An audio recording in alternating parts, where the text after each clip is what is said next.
Hello everyone, അസ്സലാമു അലൈക്കും. Welcome back to the Feena's vlog.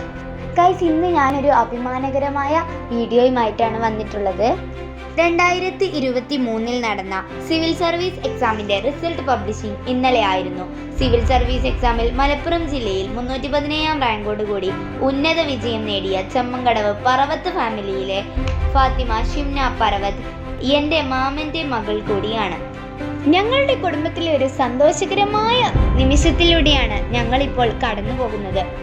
ഞാൻ പഠിച്ചുകൊണ്ടിരിക്കുന്ന അൽഹുദ ഇംഗ്ലീഷ് മീഡിയം ഹൈസ്കൂളിലായിരുന്നു LKG മുതലുള്ള വിദ്യാഭ്യാസം. പിന്നീട് Malappuram MSP school, Malappuram girls school എന്നിവിടങ്ങളിൽ നിന്നാണ് സ്കൂൾ പഠനം പൂർത്തീകരിച്ചത്. ശേഷം സംസ്ഥാന എഞ്ചിനീയറിംഗ് എൻട്രൻസിൽ 232 റാങ്ക് നേടി തിരുവനന്തപുരം എഞ്ചിനീയറിംഗ് കോളേജിൽ CET ഇലക്ട്രോണിക്സിൽ BTech സ്വന്തമാക്കി. 8ാം ക്ലാസ് മുതലുള്ള തൻ്റെ കഠിനാധ്വാനത്തിൻ്റെയും പ്രയത്നത്തിൻ്റെയും ഫലമാണ് ഈ ഉന്നത വിജയം. 8ാം ക്ലാസ് മുതലെയുള്ള തൻ്റെ സ്വപ്നം BTech പഠനകാലത്താണ് കൂടുതൽ ശക്തമായത്.